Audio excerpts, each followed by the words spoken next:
Pas de bon scénario sans rebondissement.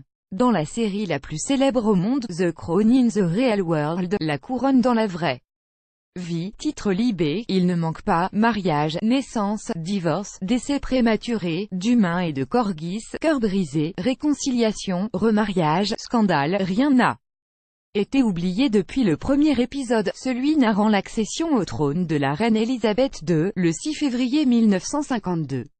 Il n'est donc pas surprenant que, 4 jours avant le mariage, samedi, du prince Harry et de l'actrice américaine Meghan Markle, un ultime rebondissement secoue le cocotier royal. Le père de la fiancée, Thomas Markle, n'aurait plus l'intention de faire le voyage depuis son domicile au Mexique vers Londres et le château de Windsor. Il n'accompagnera donc pas sa fille jusqu'à l'hôtel. Les explications à ce revirement de dernière minute sont un peu nébuleuses. Il aurait souffert il y a quelques jours d'une crise cardiaque provoquée par le stress du mariage et, surtout, la pression des paparazzi qui le traquent sans relâche depuis l'annonce des fiançailles du couple. À lire aussi notre précédente chronique, La foire du trône, mais il a aussi accepté de poser dans des mis en scène un pédicule pour ces mêmes paparazzi, contre une somme conséquente. Selon Samantha Grant, sa fille aînée est la demi-sœur de Meghan avec laquelle elle n'a pas de contact, mais qui a écrit un livre au vitriol, journal de la sœur de la princesse arriviste. Il a conclu cet accord pour contrer les images volées et peu flatteuses, qui ont déjà été publiées dans la presse et le montrent négligé, en train de manger un burger.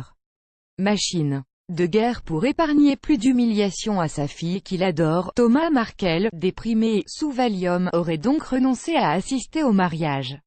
Le palais de Kensington a réclamé du respect et de la compréhension, tant pour Meghan Markle que pour son père, à un moment très personnel et difficile. Les spéculations vont désormais bon train sur une volte-face éventuelle du papa, qui n'a toujours pas rencontré son futur gendre, ou sur la personne au bras de laquelle Meghan Markle rejoindra son fiancé.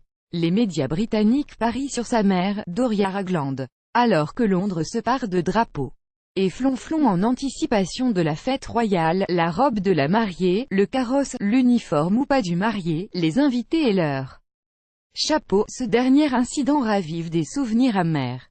Le prince Harry, comme son frère aîné William, a grandi dans le rejet viscéral de la presse et notamment des tabloïds. Pour eux, la mort de leur mère Diana, dans un accident de voiture en août 1997, alors qu'ils avaient 15 et 12 ans, est en partie liée au harcèlement incessant des paparazzi. Même si Diana les utilisa elle-même à son profit.